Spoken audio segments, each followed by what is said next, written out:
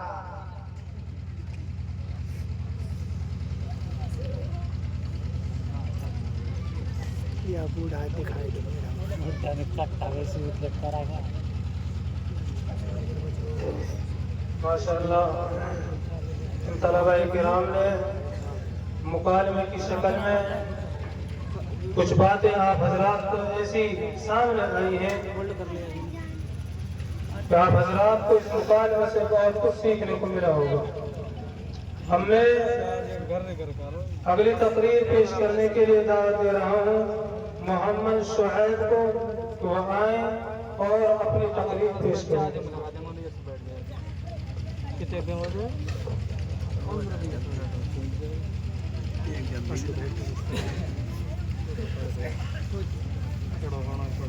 الحمد لله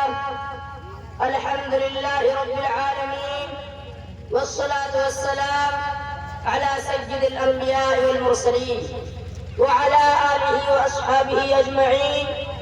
أما بعد فأعوذ بالله من الشيطان الرجيم. بسم الله الرحمن الرحيم. وأنتم الأعلون إن كنتم مؤمنين. صدق الله العظيم. وہ معزز تھے زمانے میں مسلمان ہو کر. وہ معزز تھے زمانے میں مسلمان ہو کر اور ہم خوار ہوئے تاریخ قرآن ہو کر.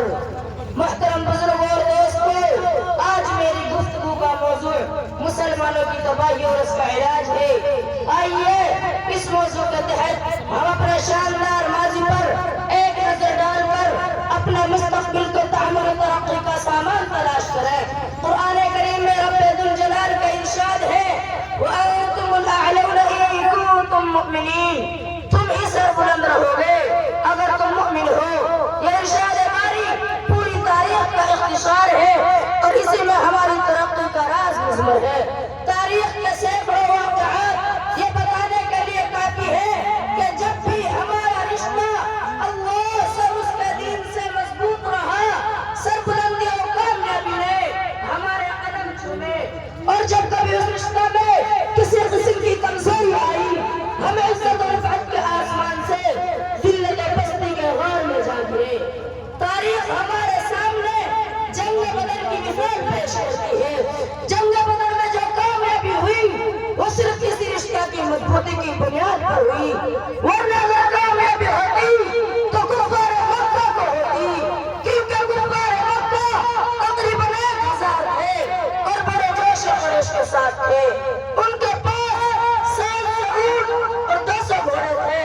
نیز سب کے پاس تلواریں اور دیگر جنگی ہتھیار موجود تھے. ادھر ابو جہل عتبہ شیبہ ولید حنظلہ عبید عاص حرب امیہ بن خلف نضر بن حارث اور عبد المطلب جیسے شجاعت کے پیکر اور آزمودہ کار تھے. ادھر بیچارے مسلمان بے سر و سامان کل تعداد 313 سوار کے لیے کل 2 گھوڑے اور 70 اونٹ ہیں. ایک پر 3-4 آدمی سوار ہیں. بعض پیدل ہی سفر کر رہے ہیں اور کسی کے پاس نیزہ اور کمان ہے تو تلوار نہیں اور کسی کے پاس تلوار ہے تو نیزہ اور کمان نہیں. محترم بزرگوں اور دوستوں جب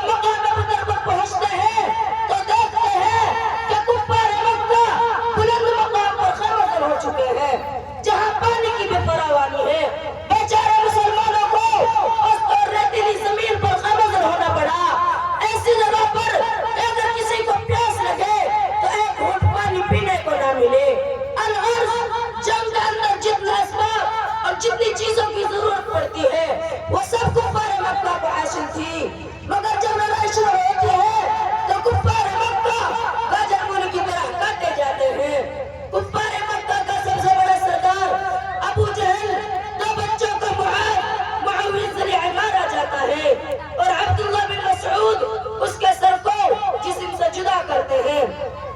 مسلمانوں، آپ جانتے ہو کہ عبداللہ بن مسعود کون ہے؟ یہ وہی ہے جن کو مکہ کی شہر میں کسی ابو جہل نے مارتے مارتے بے ہوش کر دیا تھا۔ آج میدان جنگ کے اندر وہی عبداللہ بن مسعود ابو جہل کا سر قلم کرتے ہیں۔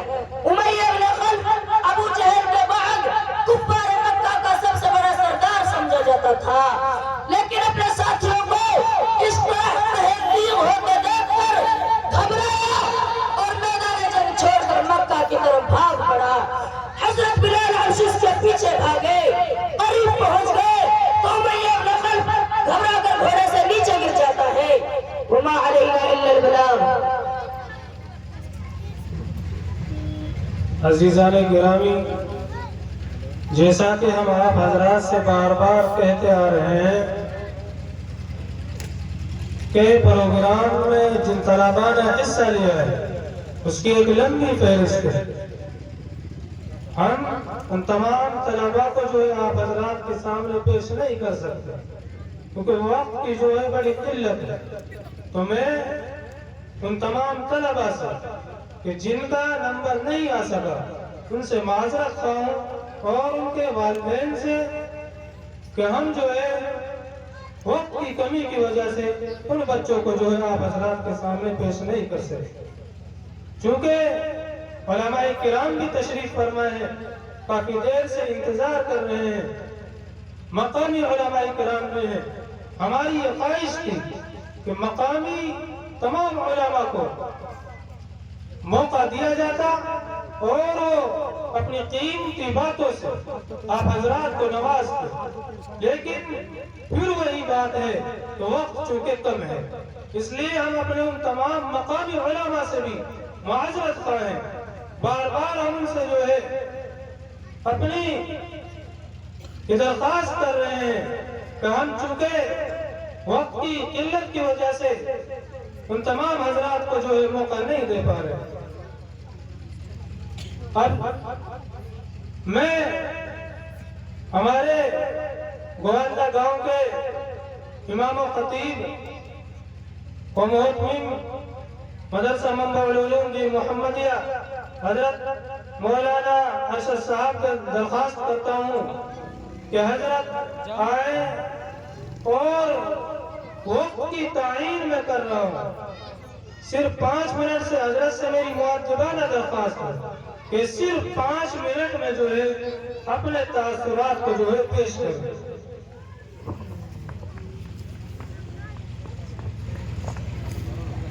بسم اللہ الرحمن الرحیم۔ میرے محترم بزرگوں، دوستوں، عزیز ساتھیوں، آج ہم یہاں مدرسے کی سالانہ اجتماع ہے اور سالانہ تعلیمی کارکردگی کی بنیاد پر یہ اجتماع ہے، اس بنیاد پر ہم یہاں جمع ہوئے ہیں۔ آپ حضرات اپنے ذہنوں میں ایک سچی طلب پیدا کر لیں کہ ہمارے اکابرین جو اسٹیج پر تشریف فرما ہیں، حضرت مولانا مفتی ابراہیم صاحب، حضرت مولانا حکیم الدین صاحب، یہ حضرات پوری میوات میں گاؤں گاؤں جا کر جو ہمارے پرانے اکابرین تھے، حضرت شاہ اسماعیل شہید رحمت اللہ علیہ، حضرت سید احمد شہید رحمت اللہ علیہ جیسے ان حضرات نے اس ملک ہندوستان میں اپنے اس ملک کے لوگوں کی اصلاح کی خاطر، لوگوں کی جہالت کو دور کرنے کے لیے گاؤں گاؤں گئے اور ان کی اصلاح کی کوشش کی، اور اس ملک میں ایمان اور اسلام کے ساتھ مسلمان اپنے تشخص کے ساتھ زندہ رہیں، اپنی پہچان کے ساتھ زندہ رہیں، شاعر اسلام کے ساتھ زندہ رہیں۔ ان حضرات کی بھی یہ کوشش ہے، یہ اس علاقے کے چپے چپے پر جاتے ہیں، اس لیے یہاں سے آج کے اس اجتماع سے اچھا اثر لے کر جائیں، اچھا پیغام لے کر جائیں، قرآن کی عظمت لے کر جائیں، مدارس کی عظمت لے کر جائیں۔ مدارس میں جو حضرات کام کر رہے ہیں ان کا کندھا سے کندھا ملا کر تعاون کرنا، ان کی حفاظت کرنا، ان کا ساتھ دینا، اپنے اداروں کی حفاظت کرنا، مکاتب اور مدارس کی عظمت اپنے دل میں بٹھانا۔ اگر ہم نے اپنے دلوں میں مکاتب اور مدارس کی محبت ہمارے دل میں ہے، کارکنان مدارس کی محبت ہمارے دل میں ہے، تو